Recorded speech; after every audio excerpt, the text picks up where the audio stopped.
Okay, well, adoptions, illegitimacies, and using DNA to solve family mysteries. Now, this is an email that I got a few years ago from the son of an 84-year-old lady. And he said, well, this lady's name was Pauline May Cartwright, and he said, unlike people who are doing their tree out of interest, we have a specific purpose. We have a specific purpose, which is to find out who my mother's birth parents are. Only this year, through DNA, we received a letter my grandmother had written in 1962, which a relative in Australia had kept all these years.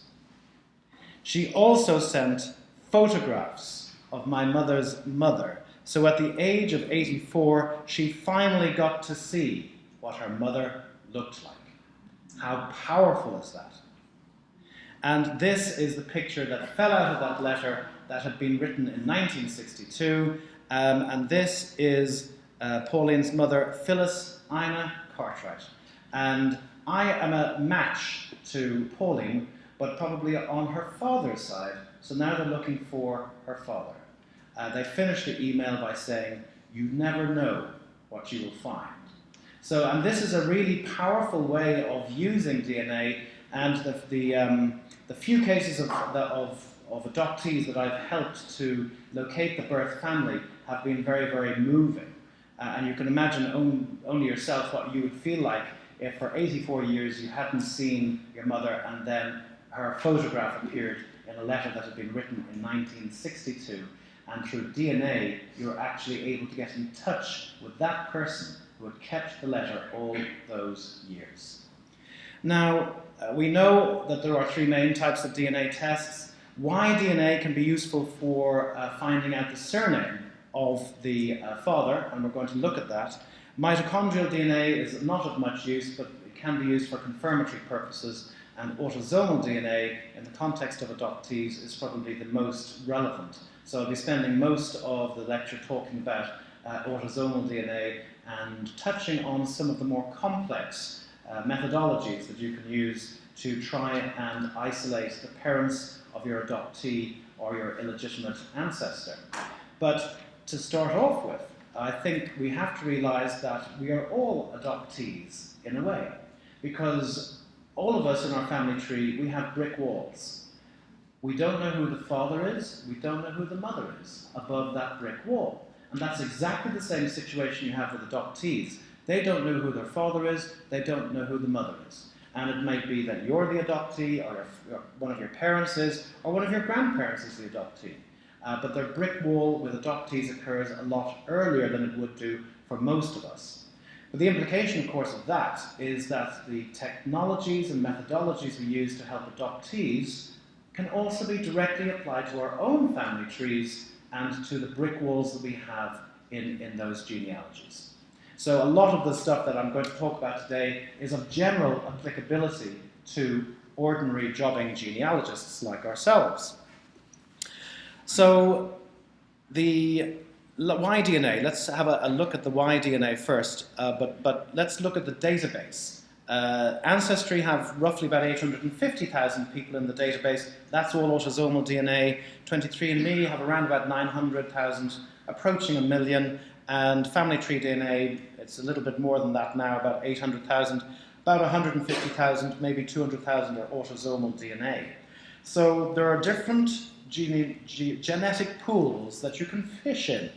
And the Ancestry pool, because it's mainly been available in the US, 99% of them, crudely, will be US-based people. With 23andMe, it has been available outside of the US for some time. Maybe about 90% are US, 10% are non-US. And Family Tree DNA, about 70% are US and 30% are non-US. So I think the experience of a lot of people in Britain and Ireland is that a lot of their hits are actually with Family Tree DNA, even though it has the lowest numbers in terms of the autosomal DNA database compared to the other two companies. I've tested with all three. Most of my hits were with Family Tree DNA. 23andMe, it's useful, but you have to invite every single match individually, and that is a pain in the neck. And it gives me repetitive strain injury. So and I haven't had as much luck with the 23andMe hits. And then Ancestry, if you're Irish or you have Irish immigrants, it could be quite useful because so many Irish emigrated to the US. So if you have family members or ancestors that have that US immigration connection, it can be very, very useful. But no matter which of these companies you test with, and you can test with all three if you want to, you should upload the results to GEDmatch so that you're fishing in all three pools rather than just one. Also, GEDmatch has a variety of different tools that you can use to analyze the autosomal DNA. So, for example, Ancestry DNA doesn't have a chromosome browser or a lot of other utilities, but that can be complemented by uploading your ancestry data to GEDmatch, and thereby using the tools on GEDmatch to further interrogate your own data. Now, many of you will have seen the movie Philomena with Judi Dench and Steve Coogan, and it is the very moving story of this lady, Philomena Lee, who gave up her baby for adoption when she was about 16 years old back in Ireland in the 1950s, where the stigma of being an unwed mother was very, very high. It's still high today, in Ireland anyway. Maybe less so in the United States and in Canada. But especially with the older generation, your parents' generation, your grandparents' generation, there always will be that higher risk of a stigma attached to the adoption or the illegitimacy in your family tree. And so for many people, with adoptions and illegitimacies in their family tree, it may not be something that you were aware of, but it was a hushed whisper from a great aunt that first put you on to this mystery, this secret in the family. Or it may be something that you found out yourself from finding that birth certificate that reveals the shocking news that nobody in the family had ever heard about before. But through DNA testing, it is now possible to unite not only adoptees with their birth parents, but potentially a lot of these women that were forced to give up their children back in the 1950s and who are now in their 80s. It's helping them to maybe reconnect with their own children. So a lot of the Philomenas of the world could potentially reconnect with the children that they gave up for adoption many, many years ago. And in fact, in Philomena's case, if her child had done the DNA test and had been waiting for her in the database all those years, she could actually do the DNA test and find that person. The other aspect from the point of view of mothers who have given their children up for adoption, even if you don't find your child, and you are one of these mothers who give your child up for adoption, by putting your DNA in the databases, this acts as a legacy for future generations. So if anybody does come looking for this mother who gave the child up, they will know that you tried to find your child by leaving your DNA in the database. Something worth thinking about. But for many adoptees, the adoption was perhaps informal. It might have been secret. It might even have been illegal. And certainly in Ireland, I've come across people where the adoptive parents' names were put on the natural birth certificate, which was illegal, technically, but the birth certificate was fraudulently doctored to actually include the names of the adoptive parents. In that sort of situation, you don't have any non-identifying information for the adoptee, so the adoptee is clueless. And in that case, DNA might be the only hope. And I'm going to talk you through a few cases now where DNA can have a very, very practical application. So it can help identify the surname of the birth father, and this is how. If you do a DNA test, and here, for example, is a Finbar O'Brien. I've anonymized these names. And Finbar, even at 12 markers, he has got a Massey, Massey, Simmons, Massey, Simmons, Massey, Simmons, Massey. Even at 12 markers, there is a clue jumping out at Finbar about the possible surnames for his biological father. This is real data, but the name is different. At 25 markers, he has Massey, Massey, Simmons, Simmons, Simmons, Massey, and no. And at 37 markers, he's got Massey, Simmons, and Simmons. So quite clearly, the most likely candidate for the birth father would be a man named Simmons or Massey. Okay? And I reckon, because I've done an analysis of 65 men who tested in London, just came in to the Who Do You Think You Are event, and they did a Y-DNA test, so it's as close to a random sample as I can get. And about 10% of them had a clear indication in the list of their matches' surnames about what their actual surname was. So there was a correlation between their surname and the surnames of their matches in about 10% of cases. So if you're advising adoptees or anybody in a direct male line from an adoptee about Y-DNA testing, tell them you have approximately a 10% chance of finding the surname of the biological father among the surnames of the matches that you have with a Y-DNA 37 test. Now, here's another example. This one is Tim Cruz. And at 37 markers, he's got 7 matches: McLaughlin, McMahon, Gleason, Neville, Sykes, Hart, and Markham. Guess whose results these were based on. And there's no clear indication there. There's 7 different surnames. So in this situation, you may have to upgrade from 37 markers to 67 markers. And when we do that, we see that there's 3 matches at 67 markers: a Gleason, and a McLaughlin. And in this particular situation, the signal that we're getting is that the most likely candidate for the birth father would be a man named Gleason. It wasn't me. It wasn't me, okay? I say that now. So that's how Y-DNA can give you a clue to the surname of the biological father. Of course, it only works if you are male, or if you come from a family where you know that several children were adopted, then you'd use the male among that group. Or, for example, if your grandfather was the adoptee and he had male children, you just test one of his male grandsons in that direct male line. The Y-DNA will have passed down that direct male line. So that's how you use Y-DNA. Now, autosomal DNA tells us a lot in terms of ethnic makeup, connecting with genetic cousins, medical risk assessment, and Neanderthal percentage. But this goes back to about 5 to 7 generations, 200 to 250 years from your date of birth.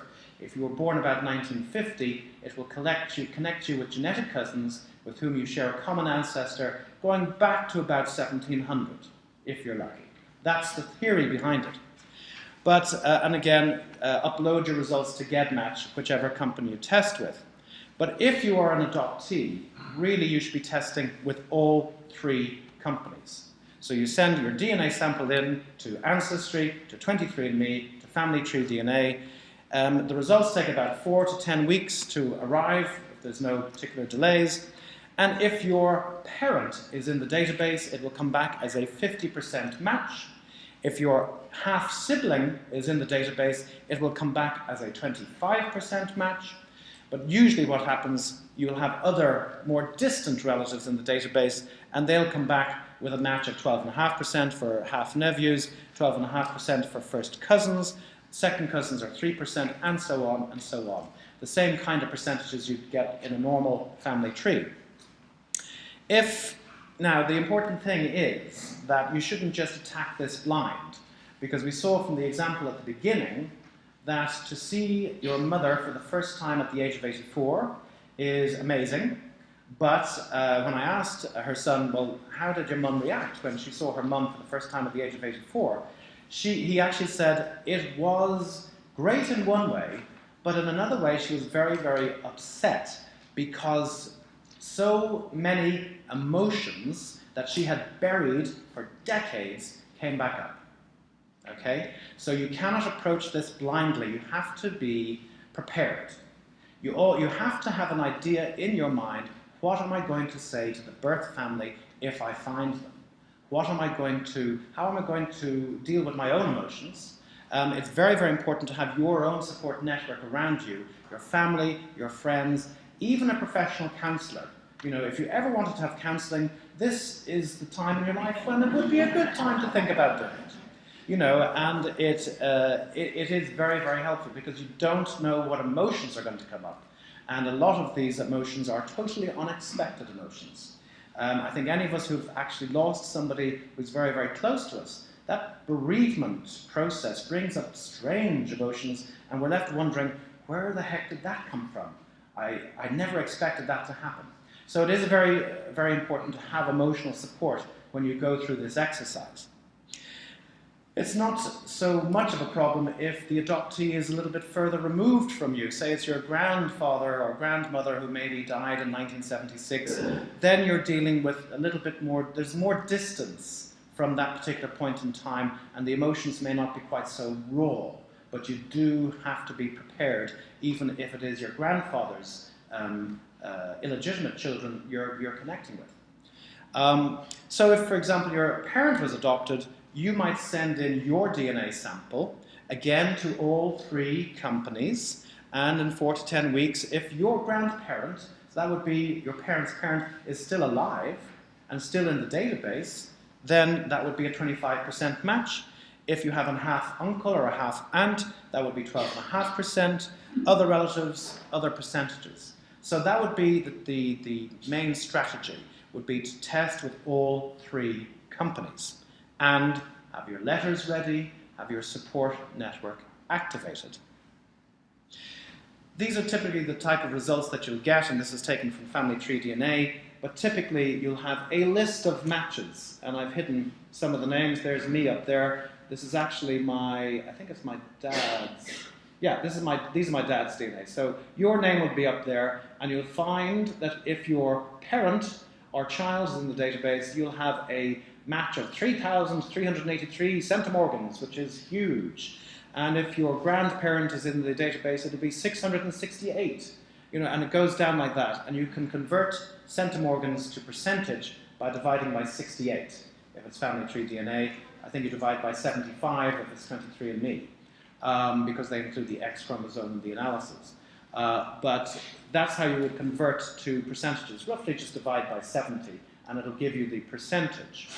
And you can see that dividing 3,000 by 70 roughly gives you 50%, which is what you'd expect of a parent. The likelihood is, though, also by clicking on the name, you've got an access to that person's email address, so you can contact them, but there may be other clues that will be very useful in trying to determine where that person might sit in the family tree. They've got the most distant known ancestors there, and the whole list of ancestral surnames here as well. And also by clicking on the email icon, you can contact them directly. And the same more or less applies for 23andMe and for Ancestry. There are ways that you can contact your matches that allow you to explore your genetic connection. Now, the likelihood is, though, that rather than parent or grandparent appearing among your matches, it's more likely to be a first to second cousin, if you're very lucky, or more distant cousins, second to fourth cousins, third to fifth cousins. So we'll take a little look about how we approach the more distant matches and how they can help you discover who your adoptee's birth family was. I always advocate a step-by-step approach because I like to be methodical. I might not be able to pronounce it, but I know what I'm doing. And the great thing about the step-by-step approach is that you don't need to know anything about DNA. What a relief that is. So a lot of it is just based on ordinary genealogy, which we all know. Some of it is based on the technicalities of DNA, and a lot of it is actually based upon group work. You just get a group of people around a table playing a game of poker, and everybody reveals their cards bit by bit. So step one is, where does the common ancestor sit? And this is purely and simply a way of locating your common ancestor on the family tree. And it only involves genealogy. There's no DNA involved at all. So if you get a match and the estimated relationship is, say, third cousin, then you know that your third cousin means that you're connected by a great-great-grandparent. And it has to sit up there. And you were born about 1960, if you were like me.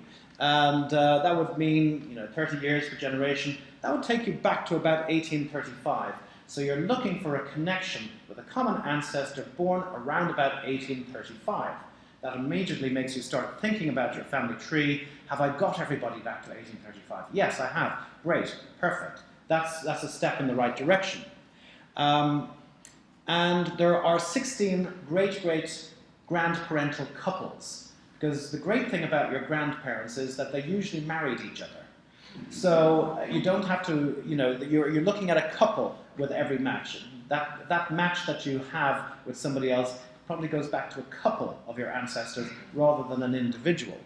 That's for ordinary genealogy. Of course, for people who are adopted or illegitimate, it probably just goes back to one of those great-great-grandparents. And that's just something to be aware of. However, if you're a fifth cousin, it comes back and the estimated match is fifth cousins, you know that it's 2 generations further back, and that's 1765. I haven't gone back to 1765. Not on any of my... Well, one goes back to 1770. If I was really lucky, maybe the match is on that line. But that's only one grandparent, one 4 times great-grandparent out of 64. So this is an exercise you do to just try and place where on the tree your common ancestor sits with this particular match. And it also gives you an idea of how many ancestors you have to go through to find the right one. And of course, if there's 64 ancestors in your tree that it could possibly be, there's 64 ancestors in the other tree that it could possibly be. So the number of permutations are 64 multiplied by 64. I don't even know what that number is. It's a lot. So that's the first step. The second step, then, is to ask yourself the question, is the common ancestor obvious? And in order to do that, you need to compare trees. And I know I'm probably preaching to the converted, but it's very, very important to have your tree available and as up-to-date as possible. And if you can share links with your matches, then that's probably the best way of doing it. I do screenshots and include that in the initial email, and then I give them the link to the tree as well, if need be. There are various ways of doing it. There's no right way, there's no best way, and it is possibly the most cumbersome part of this whole process. Because I know that all of you guys will get emails from your matches saying, do you match blah, blah, blah, blah, blah, and they include very, very little information about their family trees, and you have to try and pull it out of them by getting blood from a stone. So having your tree available online would be very, very useful. How many people have their tree available online? Okay, that's about half of the room, I guess. How many people have it available on their computer but not online? Okay, that's another half. And how many people just have it available on paper and not on the computer? Okay, nobody? Fine, okay. We're gradually moving on to the computer. We're gradually moving on to online, but people will still have concerns about privacy, and it's my tree, and why should I give it to other people? And people take things out of my tree, and then it appears in their tree, and they never asked me, and so that's still a big discussion, and we still have to get through that. Step 3, you eliminate non-contenders, people who couldn't possibly be the common ancestor. And there's a variety of techniques that you can use to whittle down the number of ancestors so that eventually you arrive with just a handful of your 64 4 times great-grandparents that it could possibly be. Okay? And there's a variety of techniques we use for this. Ethnicity, nationality, geography. If you see somebody else's tree and they're all Japanese, apart from one Irish branch, and you're 100% Irish, it's a fairly good bet you're not related via the Japanese side of their tree.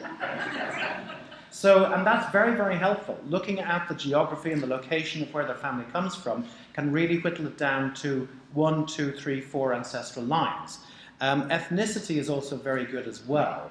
And you'll get an idea from looking at their ethnic makeup on the My Origins feature or the biogeographical analysis feature on the website, where their family has come from.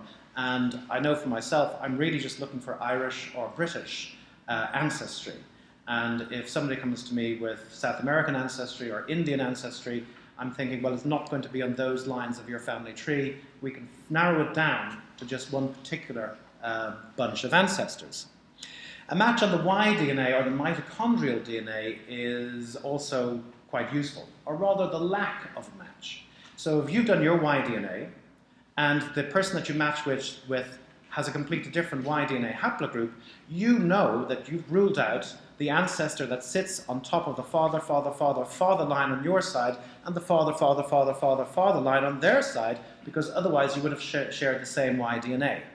And the same is true of mitochondrial DNA. If you don't match on that particular line, you've ruled out the ancestral line that goes mother, mother, mother, mother on your side, and mother, mother, mother, mother on their side. A match on the X can be very, very useful, especially if it's a substantial match. Now, the X chromosome is unusual.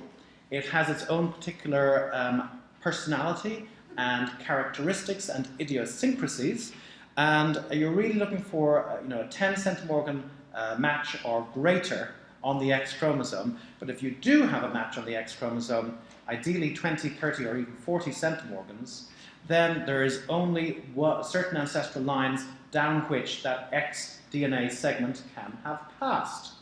If you're a man, for example, who do you get your X DNA from? Your mother. So if there's a substantial match on your X DNA, it has to be on your mother's side of the family. You have just eliminated all the ancestors on your father's side. Fabulous. You've reduced the number of ancestors you have to go through by 50%. So a substantial match on the X DNA is very, very useful if you're a man. If you're a woman, you get your X DNA from both parents, but still there are only certain ancestral lines that they can travel down, and Blaine Bettinger's X DNA charts were shown earlier on today.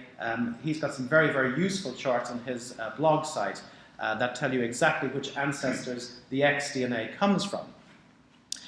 You can also narrow it down to a specific common ancestral couple, and I'm going to talk about that in more details. And then you can also use phasing of your DNA. If you've got a parent and your DNA, you can put these into GEDmatch and it will produce phased data. And the advantage of that is that it will reduce, it won't eliminate, it will reduce the risk of a false positive match. And doing some preliminary analysis on my DNA matches, I compared my unphased GEDmatch data with my phased GEDmatch data. I found that 10% of my third cousin matches disappeared beyond sixth cousin. So 10% of third cousins are false positives. That's quite shocking, really, isn't it? So phasing is useful, and it has a very, very useful purpose. But we're still at the stage where we're trying to get it. It'd be great if all of the companies could just give us phased data. Ancestry does give us pseudo-phased data because they're using population averages to try and phase the data, which is helpful. But the best scenario would be to have a parent-child or a parent-child trio, 2 parents and a child. That will give you phased data. And like I say, it reduces, but it does not eliminate false positives, because even then, with phased data, you could get what are called pile-up areas. And these pile-up areas are just maybe areas where you have and everybody in the universe, everybody in the universe has that, it doesn't differentiate, so you get a huge pile-up in the middle of a chromosome where everybody matches everybody else. And usually you recognize that, we'll talk about Don Wert's ADSA spreadsheet in a while, usually you recognize that by just a huge number of matches, all with exactly the same segment, all the same length. So be wary of those pile-up areas as well. So that's step 3. Now, the whole purpose of step 3 is to get rid of your ancestors, whittle them down to a handful. So it's like playing cards, and the numbers on these cards are on and TOEFL numbers. Men, no, what's it now? Yes, men are even, women are odd. I love saying that. And that's just on and TOEFL numbers. And it can help you decide between maternal and paternal. You get rid of half of your ancestors. Maybe a match on the X whittles it down even further. Improbable ethnicity can whittle it down even further than that. And you can even, with phasing, break it down to an individual grandparent. So there's a lot of techniques available that you can use to actually whittle down the ancestors and get rid of the non-contenders. I'm going to illustrate some of these techniques now for step 3 before moving on to step 4. with an example from my own experience, and this was Jenny. I've changed the names in this particular example, but everything else is exactly the same. Jenny contacted me in January of this year. She was a 75-year-old woman, and she said, I'm adopted. I heard you sometimes help adoptees. Can you help me? I was raised with 9 children. I always felt different. I've been searching for the last 35 years for my birth family.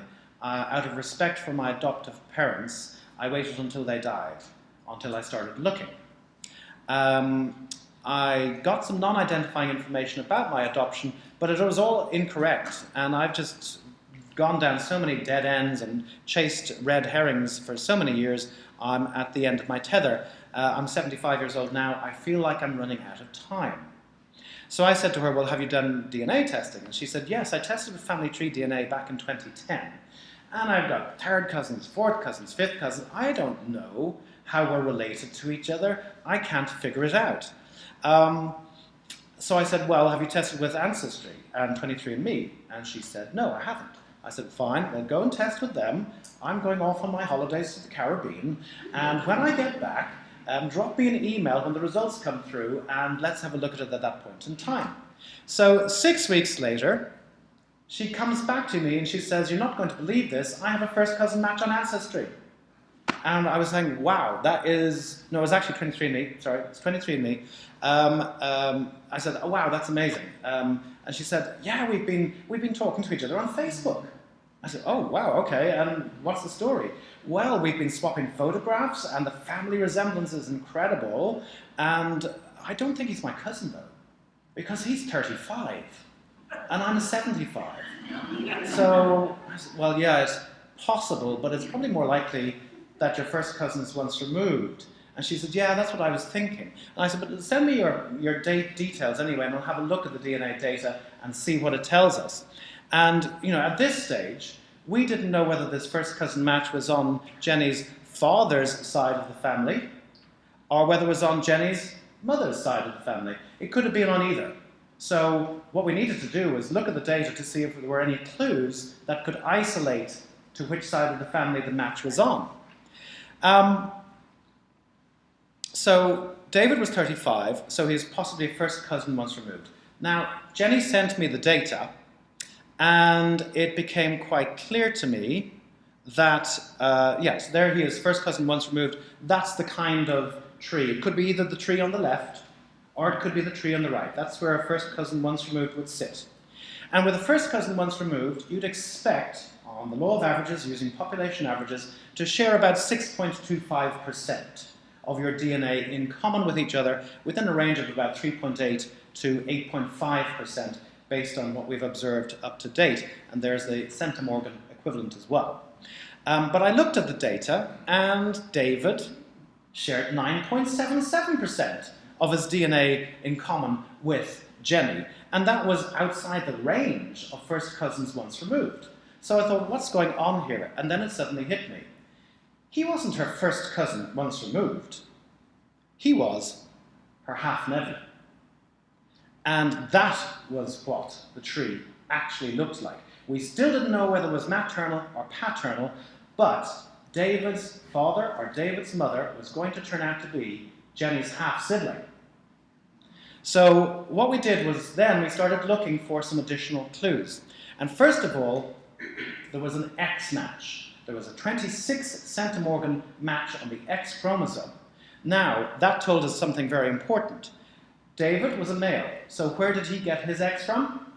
His mother. So it could only be David's mother that could have given him the X. That had narrowed down our search to his mother's side of the family. We still didn't know if it was on Jenny's father's side of the family or Jenny's mother's side of the family, but the substantial match on the X chromosome was very informative. It told us that it was David's mother that was likely to be this half-sibling. Then we looked at mitochondrial DNA. Now, Jenny is mitochondrial DNA haplogroup H11A2. David turned out to be H11A2.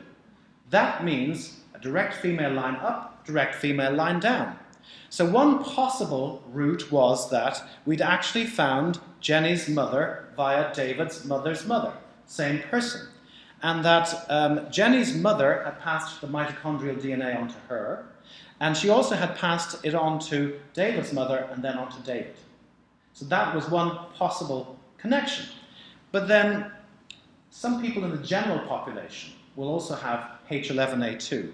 And so it's possible that rather than being connected on Jenny's mother's side of the family, it could still be possible to be via Jenny's father's side of the family. So for example, Jenny's father meets a girl when he's in his teenage years. They have a relation, and that girl is H11A2. She passes her DNA down to mitochondrial DNA down to David's mother, and then down to David. But also Jenny's mother happens to be H11A2 as well. So it could have been either option. But when we looked at the frequency of H11A2 among Jenny's matches on 23andMe, out of 925 people, only 6 of them had H11A2. And that's a proxy for what it might appear to be like in the general population, which is about 0.65%. So this gives us a probability. The probability of the left-hand option being the case is about 0.65%. The probability of the right-hand option being the case is 99.3%. So it gave us a very, very good idea of which one we were probably going to find. So what David did was he had his mother tested, and we waited for 6 weeks for the results. Those were the longest 6 weeks of Jenny and David's life. And Jenny wrote to me and she said, "I am on pins and needles awaiting her results. There have been so many disappointments and dead ends in my 35 years of searching. I'm afraid to be too hopeful that his mum is truly my half-sister. The last few days have been such an emotional roller coaster, I think that I have run out of tears of joy." Well, the results came back and they were a 25% match. So Jenny had found her half-sister. After 35 years of searching, DNA had solved the problem within 6 weeks. Incredible. Then she writes and she says, "The last few days have been overwhelmingly wonderful. I have had long conversations with my newly found half-siblings." There were 4 of them. "And we've exchanged more photographs. They say that the resemblance between our shared mother and me is striking. It's just amazing how this family, who a month ago had no idea that I existed, has embraced me with such love and grace, despite having to absorb the shocking news about how we are related. I am very, very lucky." So that was a wonderful outcome to that particular story. It doesn't always end that way. But you really get a feeling for how powerful DNA can be with adoptees. Now, recently on Facebook, some of you may have seen that Blaine Bettinger has done this fantastic project where he's actually collected, I think, about 6,500 samples. And this is available on that Facebook page. If you're watching this on YouTube, just pause it and take down these details. Or just go to the ISOG Facebook page and do a search for Blaine Bettinger, and you'll find that one of his latest posts is this one. You can also search for his blog. But now we actually have much more accurate ranges around the population average you would expect for all of the different relationships going back to about second cousins once removed. So that's very, very useful and a great advantage for the genetic genealogy community. So thank you, Blaine, for that. Step 4 in this process of working with adoptees is to work with triangulated groups. And the 3 issues here are to identify groups who are likely to have the same common ancestor, to look at your in common with matches and see which ones of them match each other, and also to look for overlapping segments. Now, there are 2 main strategies. Finding the unknown parents, the strategy for testing. First strategy is working with known cousins and triangulating on a known ancestral couple. So in my own family tree, for example, here's me here, this is me here, these are my siblings, there's my dad, there's my sister's daughter, there's my dad's sister, There's cousin Betty, there's cousin Alan. All of the people in yellow have been tested. There's cousin Cormac, Michael, Kathleen, Owen, and there's my aunt on my mother's side. So you can see I've really tested on my father's side of the family. But I am brick-walled at Patrick Spearin and Mary Morgan. Those are the ancestral couple at the top of my Spearin ancestral line. And to all intents and purposes, this would be exactly the same if you were adopted. You would be brick-walled at that particular level. You would not know who the father was. You would not know who the mother was of either of these people. So what I've done is I've tested myself. I'm a direct descendant of Patrick Spearin and Mary Morgan. I've tested my dad. They're on his side of the family. He's a direct descendant. And that takes us up the family line to those particular ancestors. But I've also tested my dad's sister Jackie. I've tested my cousin Cormac, my cousin Kathleen, and my cousin Owen, all of whom are direct descendants of Patrick Spearin and Mary Morgan, my great-great-great-grandparents. So triangulating on a known ancestral couple, any one of those cousins who matches, or anyone who matches any two descendants, has to be related, with a caveat, has to be related via a common ancestor at or above the level of Patrick Spearin and Mary Morgan. And the caveat is, unless it's a false positive match, or unless there's a double connection. And you get double connections where you get endogamous populations, Ashkenazi Jewish, French Acadians, Hindu, Mennonites, Jehovah's Witnesses, or anybody who lived in a small, isolated, rural community, like Ireland. Everybody. You know, it's just a question of degree. How far do you go back before you realize you don't have as many ancestors as you should? And here's why it's called triangulation, because you're triangulating on this distant ancestor. And to give you an example, Dad and Owen have 13 matches in common. They have to be related via these people up here, unless false positive or second connection. Cormac and Owen, 15. Kathleen and Owen, 22. Dad and Kathleen, 17. Cormac and Kathleen, 34. Dad and Cormac, 53, because they're first cousins. Everybody else is round about the second cousin range. So I put this entire list of common matches together, and I had about 160. There was a lot of repeats, so when I whittled down the repeats, I had about 80 or 90, and I wrote to those 80 or 90, and the vast majority came back and said, sorry, don't know, can you help me with my family tree? But you only need to be lucky once. And one person wrote back and said, Morgan, Mary Morgan. We've got Morgans in our family tree, and they were from Limerick too. Really? Okay, show me your family tree. Sure, we haven't started that yet. So guess who's doing their family tree? But that's the real clue, that's the real lead, and that's what you're hoping for, is that one person out of the many that you contact is going to come back to you and go, that rings a bell. Now, it could be that the people that these matches, some of them are going to be related on the Spearin side of the family, and it could be any of these ancestors up here. Some of them are going to be related on the Morgan side of the family. It could be any of these ancestors up here on that side. So it's still, even when you do find a match, you still don't know how far above your known ancestors it actually is. The second type of strategy is working with unknown cousins, triangulating on an unknown ancestral couple. And here's me and say, this is one of my matches. Okay, let's call her Margaret. In fact, it is Margaret. I know her name. And when, you know, my matches, half of them will be on my father's side, half of them will be on my mother's side.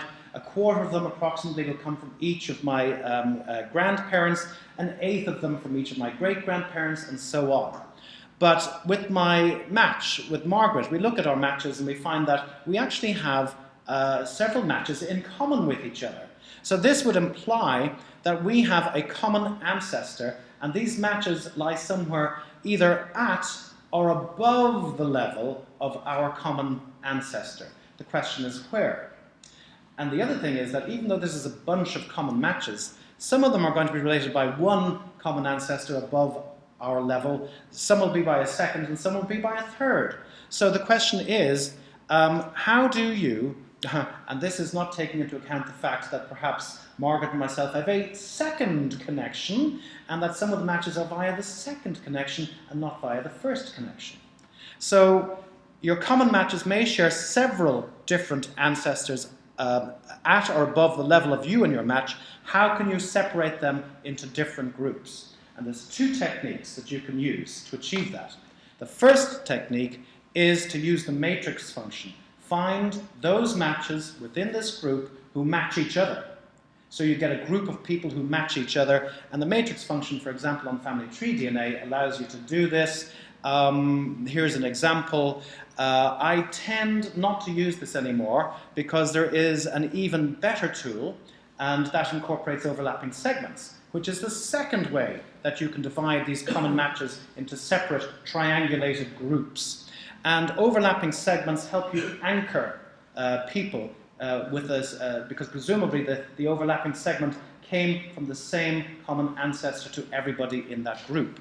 So and there's an example of overlapping segments. There's some overlapping segments there. There's some overlapping segments there. This is on the chromosome browser in family tree DNA. I don't use this anymore because Don Worth has produced an incredible tool called the ADSA spreadsheet, Autosomal DNA Segment Analyzer, and this combines the matrix function, who matches who, with the overlapping segment function on the one spreadsheet for every single one of your matches, chromosome by chromosome. And it's very, very easy to use, and it'll generate this for you in about 2 minutes, and you have everything there that you need to use in terms of the triangulated groups. And it helps identify the triangulated groups. You can see that there's a group of people here. Here's the start and end point. But if you look at the matrix function here, and here it is enlarged, you can see that they all match each other in this matrix. And also, if you look over here, they all share an overlapping segment. The length varies between person and person, but it is all overlapping. So here you have a group that is likely to descend from the same common ancestor. And that is how you identify triangulated groups among your list of matches. And then you contact everybody in that triangulated group and you collaborate with them. And the assumption is that you all descend from the same common ancestor. Caveats apply. There may be a second connection. It's not likely with overlapping segments. It's possible, but unlikely. The chances are maybe 0.2%. So most of the time with triangulated groups, you can be fairly confident, 99.8% of the time, that you're going back to the same common ancestor with these people in the group. Here's an example then. There's my dad there's his cousin Betty, there's their second cousin Alan, and Dad and Betty obviously match each other, but they share a group of matches in common, and those matches that they have in common, there's various groups that we've separated them out into based on the matching each other and the matrix function, and based on the overlapping segments. And it may be that group 356 is from that ancestor up there, which is common to both of them. Group 4 might be this ancestor up here. Group 7 and 8 might be via this ancestor up here. So this is a kind of a diagrammatic or visual representation of what your triangulated groups will look like. The other thing is, of course, that in Ireland, in Irish research, we have this brick wall around about 1800, and some of these ancestors may be tantalizingly 1 generation or 2 generations just above that brick wall. What we're hoping, of course, is that somebody has the family Bible, somebody has a more extensive genealogy that will allow us to break through that brick wall. But frequently, when we reach for that low-hanging fruit, we bump our head against the low-hanging brick wall. So it will still remain a challenge, but at least it sends us in the right direction. So, to summarize triangulated groups, many of your matches can be separated into distinct triangulated groups because of their shared in common with status. Overlapping segments help to anchor each triangulated group to a single common ancestor, again with 99.8% accuracy, because there's a 0.2% chance that there is a second connection that is obscuring the interpretation. Matches within a given triangulated group should collaborate, in other words, share trees, to identify common ancestors. This takes time, a lot of time. No, really, it takes a lot of time. And always look out for the three commonalities: common location, common surnames, and eventually the same common individual. Also keep track of who you talk to and what they say. And the good news is that there are various ways that you can keep track of what you're doing. Thanks in large to the DNA adoption community. There's their website there. They have produced a variety of different methodologies and utilities that you can use to help keep track of who you're talking to and what they're saying to you, because it's very difficult to keep it all in your head. So the DNA adoption community, and particularly the DNA GEDCOM website, has K-Works and J-Works, which are Excel-based spreadsheets that help you keep track of what you're doing, and the link to that is there. There's also Genome Mate. How many people use Genome Mate? There's a few people, yes, 2 people use Genome Mate. That can be a very, very useful way of keeping track of your overlapping segments and who you've written to. And there are always new ways of visualizing matches and the connections between them. This is hot off the press. This was from the Swedish DNA genealogy project. Again, it was posted recently on the ISOG Facebook group. You won't be able to see this, but these are the names of all my matches in a circle, gathered round a table as if they were playing a massive game of poker. And these are the connections between each of them, and it tells you how each of these matches are connected to each other. Okay, this is mind-blowing, but this is a wonderful way of visualizing how interconnected we all are with our matches. Now, to summarize step 4, and this is my last slide, it is like playing a game of cards around that massive table, but you've got your triangulated groups playing smaller games of cards. You identify your triangulated groups, you assemble each triangulated group, you repeat steps 1 to 3, getting rid of the non-contenders, and you compare your trees at each stage. It's simple. But you only have to be lucky once. And that's what I want to leave you with. Thank you very, very much for your time and attention.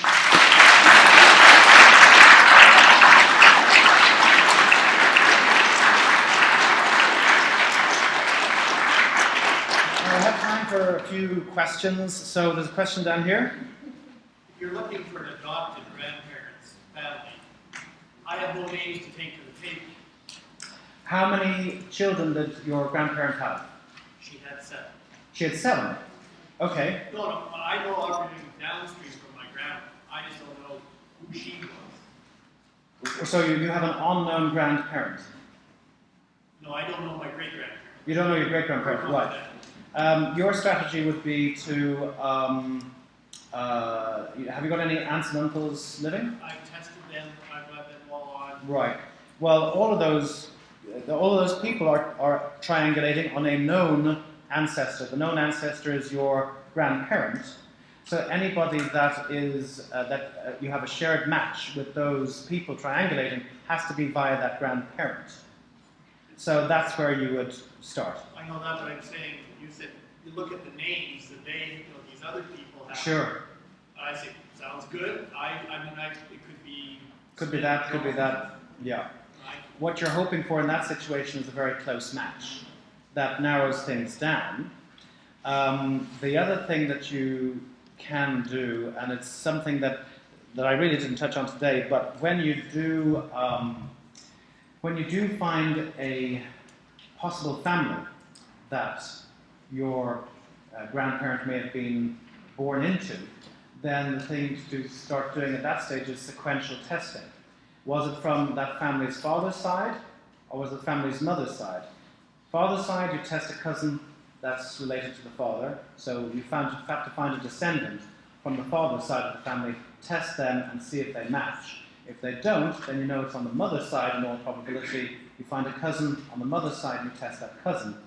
And by sequential testing, you get gradually narrow down from third cousins to second cousins to first cousins, and then you make the approach to the half-siblings, if they're still alive, and say, you might not know this, but you actually had an older brother. So that's what we have to do, is that we, first of all, this is very preliminary, what I've discussed, is identifying a potential candidate for the family, and then you have to find descendants from both sides of that family, maternal and paternal, and do sequential testing to find out who the father was, or mother was, as the case may be. There was a question down here. Yeah, I was just wondering, what the X chromosome, are smaller segments insignificant to the gene? The same applies to the X chromosome is interesting because if you're comparing a woman and a woman, you're comparing two X's with two X's. So the same rules that apply to autosomal DNA apply to the X chromosome in that situation. Anything below 8 centimorgans, there's a 50-50 chance it's a false positive. 4 centimorgans, there's a 99% chance that it's a false positive. 10 centimorgans, there's a 1% chance that it's a false positive. Now, those are crude figures based on the autosomal data. They need to be improved. We need to have a much better understanding of false positive and false negative. False positive and false negative. And in actual fact, it's going to be, most matches are mixed false and mixed positive and negative. Because most people, and you'll see this in your own results, you'll have a segment from yourself that is just a little bit longer than your dad's. And the reason why is because there's been a little false segment added onto the end. So most people will actually have a lot of what are called fuzzy segments by Anne Turner, or segments with fuzzy boundaries is what she terms them. I just say fuzzy segments, where the middle bit is completely true, 95% is true, but you've got 2.5% at one end which is false, and 2.5% at the other end which is false, just because of the matching algorithm on the machine. So, and up to 95% of segments, I would think, might be fuzzy segments. It doesn't have any huge implications, except that because it's slightly bigger, you might think the relationship is closer than it actually is. So rather than a third cousin, it might actually, if you just looked at the true segment, it might actually be more of a fourth cousin. The reason I'm asking is my mother and her first cousin matches an X chromosome, but he's related to her through his father's side, so there's no way. And so this is why I was wondering. I know. Because I used to say that too. And then I discovered the Cousin Betty phenomenon. Cousin Betty, who's my dad's first cousin on his father's side, matches everybody in my Spirin project on his mother's side. So she has no business being in that project, but she is. And it probably is the case that she's his sixth cousin on his mother's side, as well as the first cousin on the father's side. But it could be a false positive segment if it's less than 8 centimorgans. this is what I'm wondering, because there's Scots-Irish on the related side, and on his other side, his mother's Welsh and English, and it would have to go back many. And it may do, because the other thing with the X chromosome is that sometimes it's passed on in its entirety for up to 4 generations. There isn't as much recombination, so you don't get as much split up. So some of the X chromosome matches that you do get can be ancient X chromosome matches going back hundreds of years. 3.15 centimorgans. 3.15, and you're comparing a woman with 2 X's with a man with 1 X. Okay, so the risk of a false positive is lower, but it's going to be lowest if you're comparing a man with a man. And if you actually look at your X chromosome matches, you'll find that the vast majority of your X chromosome matches are women, and very, very few of them are men. And that gives you an idea of the false positive rate in the X with the X chromosome. Pleasure. We have a question in here. I have a cousin who's tested, who I know is on paper is connected by my great-grandmother. Mm-hmm. He does not match on family tree DNA with myself or my 3 siblings. Okay. Does that mean that he's not related through my great-grandmother, or is there a possibility that he just doesn't match up? It sounds to me like a non-paternal event. Somewhere between your great-grandmother and him. The question is, where was it? And you're hoping, against hope, that it is not one of his parents that is responsible for the non-paternal event. Yeah, because he's already found out that his grandfather is the non-paternal event. So probably his father is also that. Yeah. Right. So the best solution would be to get one of his siblings tested. Best solution would be to try and test somebody who's connected a little bit further up the line.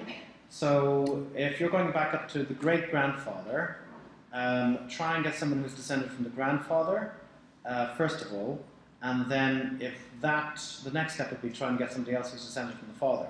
So siblings, yeah, you could ask the siblings, or you could ask one of their first cousins who would have a relationship with his grandfather to do the test. We have a question here at the back, yes? When two brothers marry two sisters, Uh-huh. how does that skew your third cousin? Completely. Any other questions? No, it's very, very true. It's very, very true. If you get two brothers marrying two sisters, you've got that double connection, and it can really screw things up. It happened very, very commonly. You know, even Charles Darwin married his own first cousin.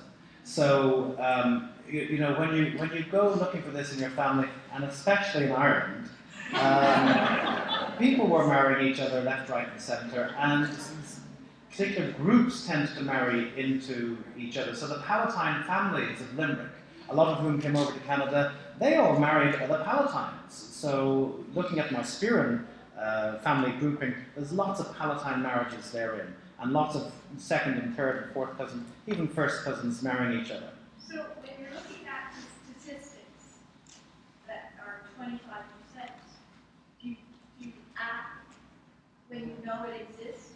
When you know it exists, Yeah. what you can do is you can calculate what percentage of DNA would they have received from this particular couple, and what percentage of DNA would they have received from this particular couple, just based on population averages, and just add them together.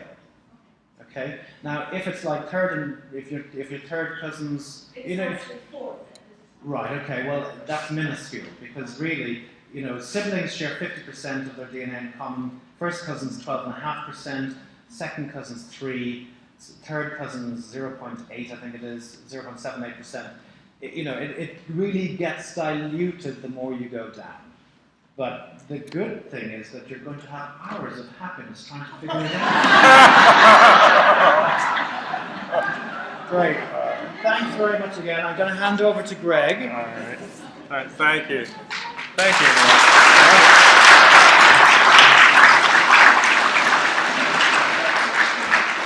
Absolutely terrific. I don't even know how you can keep track of all the relationship possibilities in the questions, but thank you for making it so simple for us. What a fantastic day we've had, concluded by a wonderful presentation. This has been fantastic. It's the last presentation of the day, so once again, on your way out, please remember to return your name tags. There will be an online survey, and this is very helpful to our education committee in terms of shaping future workshops, and you'll receive an email about that very shortly. And I think maybe the final point is, thank you all very much for coming. This is great.